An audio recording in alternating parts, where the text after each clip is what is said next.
빌어 낳은 자식. 옛날 어느 마을에 딸만 5을 둔 하씨성을 가진 만석군 집이 있었다. 하씨는 많은 재산을 가지고 있음에도 불구하고 항상 부지런하였다. 또한 어질고 고든 성품으로 마을 사람들에게 존경을 받는 사람이었다. 그래서 이웃 마을에서도 하씨네라 하면 모르는 사람이 없을 정도였다. 그런데 이런 하씨에게도 남모르는 고민이 있었는데 그것은 바로 대를 이을 아들이 없다는 것이었다. 하씨는 매일매일 아들이 없다는 이유로 한탄하였다. 에휴, 이렇게 재산이 많으면 무얼 하노?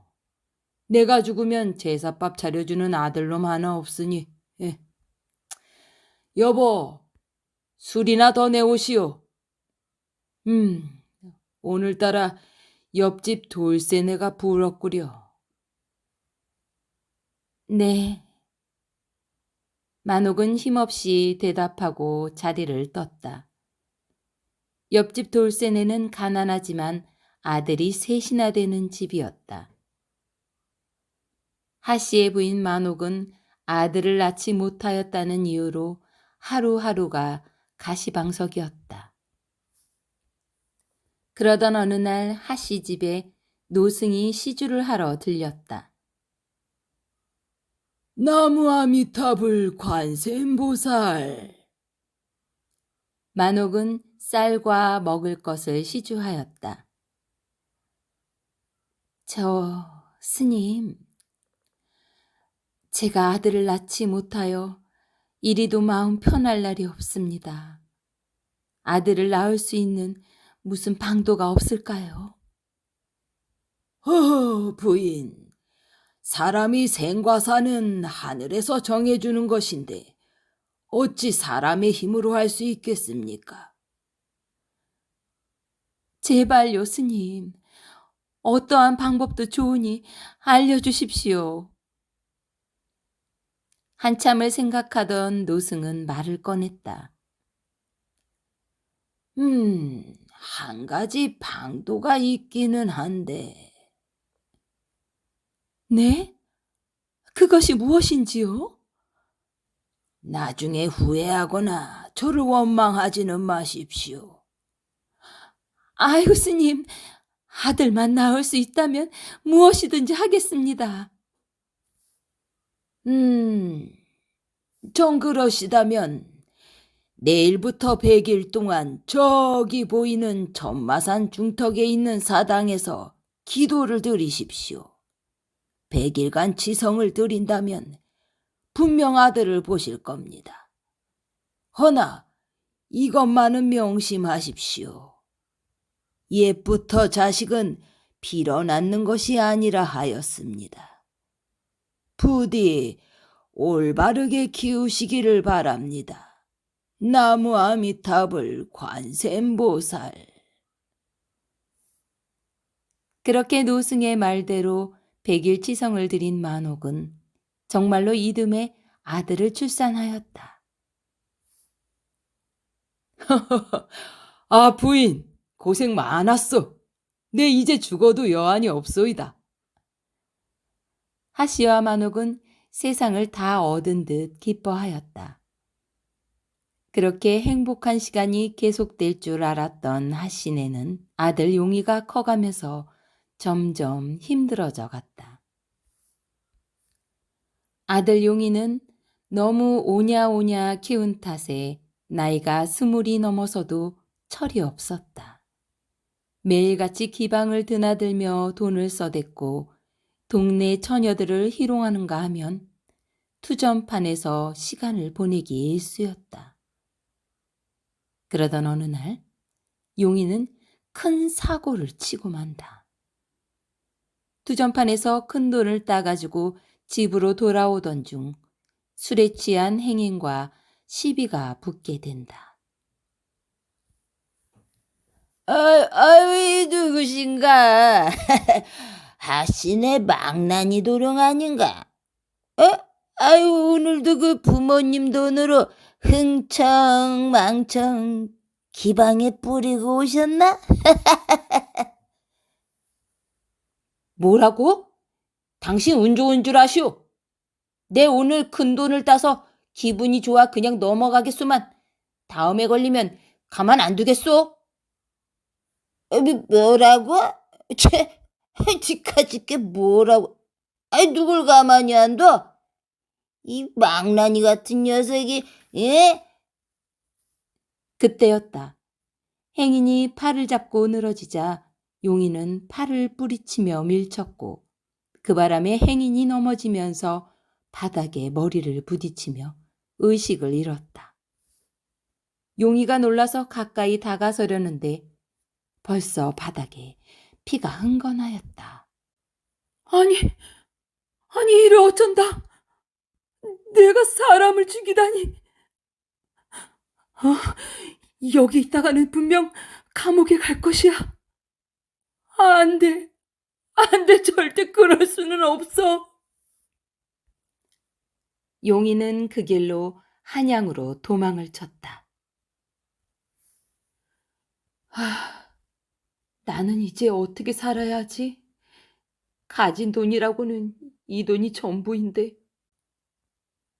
며칠 동안 주막에 숨어 지내던 용이는 잠시 밖에 나왔다가 물건을 팔러 다니는 어떤 보부상을 만나게 되었다. 그래, 저들처럼 열심히 일하면 나도 먹고 살 수는 있겠지? 용이는 투전에서 딴 돈이 더 없어지기 전에 비단, 종이, 못이, 녹용과 같은 값비싼 물품들을 구입하여 보부상을 하며 여기저기 떠돌아다니기 시작했다. 물건을 파는 동안 좋은 사람을 만나 기쁨을 느끼기도 했지만 나쁜 사람을 만나 사기도 당하고 불행을 느끼기도 했다. 그런 일들을 겪으면서 용이는 점점 자리를 잡아갔고 단골이 생기면서 사람들에게 소문이 나기 시작했다. 하지만 장사가 잘 되어 소문이 나면 날수록 마음은 점점 불안해져 갔다. 내가 사람을 죽인 것을 관아에서 알게 되면 어쩌지? 정말 불안해서 살 수가 없구나. 부모님도 뵙고 싶고 누이들도 보고 싶다. 용이는 부모님과 가족들이 너무나 그리워 매일 밤을 눈물로 지새웠다. 내일은 멀리서나마 부모님을 뵙고 와야겠다. 용이는 새벽같이 길을 나섰다. 용이가 집을 나간 지 10년 만이었다. 담벼락에서 집을 바라보던 그때 용이의 부모님이 나왔다. 에휴, 용이 녀석은 어디서 잘 지내려나? 날도 추운데 밥은 잘 먹고 다니는지 걱정이 돼요. 부모님이 나누는 대화 소리를 들으며 용이는 눈물을 훔쳤다. 죄송합니다, 아버지, 어머니. 이 아들이 불효하여 부모님 속을 썩혀드렸습니다. 정말 죄송합니다. 부모님을 뒤로하고 돌아온 용이는 다짐하였다. 내 앞으로 남은 여생 동안 지난 일을 속죄하며 어려운 사람을 위해 베풀고 살리라. 용이는 버는 돈을 모두 가난하고 굶주린 사람들을 위하여 썼다. 이 소문은 온 고을에 퍼져 임금의 귀에까지 들어가게 되었다. 아니, 그리도 선한 일을 하는 자가 있단 말이냐. 내 직접 보고 상을 내려야겠구나. 그를 데려오너라. 예, 상감마마, 어명을 받들겠습니다. 임금님 앞에 오게 된 용이는 그간 있었던 일을 모두 고하였다. 용의의 과거를 들은 임금은 난감하였다. 무슨 일이 있어도 살인은 용서할 수 없는 일이었기 때문이다.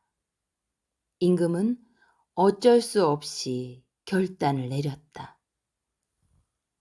하용은 들으라. 내가 생활이 어려운 백성들을 위해 한 일들은 너무나 좋은 일들이다. 허나 살인은 용서할 수 없는 일. 하용을 교형에 처한다. 임금이 마지막으로 용의에게 원하는 것을 들어주겠다고 하자 상감마마, 제가 죽기 전 부모님 얼굴 한번 뵙기를 간절히 청하옵니다. 좋다. 허락하마. 집에서 소식을 들은 하씨 내외는 급하게 한양으로 향하였다.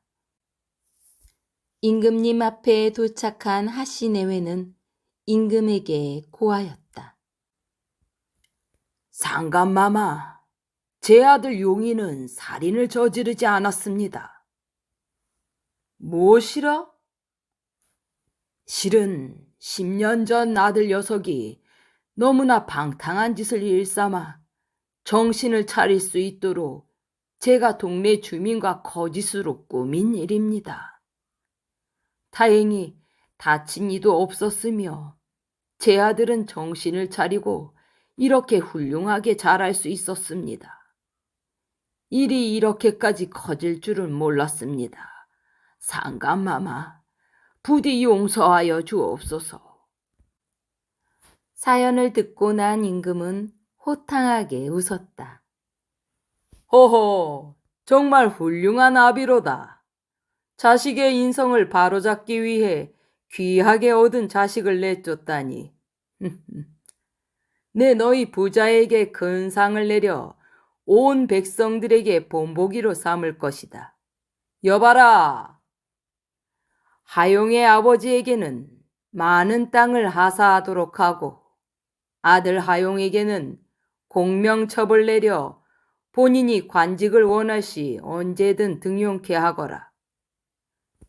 예, 상감마마, 어명을 받들겠나이다. 이렇게 임금에게 상과 관직까지 받게 된 하씨 부자는 다시 한번 재회의 기쁨을 만끽하였다. 아버지, 어머니, 너무나 뵙고 싶었습니다. 용아, 그동안 나와 내 애미는 너를 계속해서 지켜보고 있었다. 너에게 너무 가혹한 일이었지만 내가 사람답게 커가는 것이 그 무엇보다도 중요하지 않겠느냐. 그동안 고생 많았다. 아들아, 이제 남은 여생 행복하게 살자꾸나. 예, 아버지, 어머님. 이야기는 여기서 끝이 났습니다. 여러분, 어떻게 들으셨나요? 진정으로 자식을 위한다면 무조건적인 사랑이 아닌 자식을 바른 길로 잘 인도해 주는 것이라고 생각합니다. 요즘은 자식이 부모를 버리고 부모 또한 자식을 버리는 일들이 많이 일어납니다. 세상이 너무 각박해지지 않았으면 하는 마음에 들려드리는 오늘 이야기는 여기까지입니다. 여러분 모두 건강하시고 행복하시기 바라겠습니다.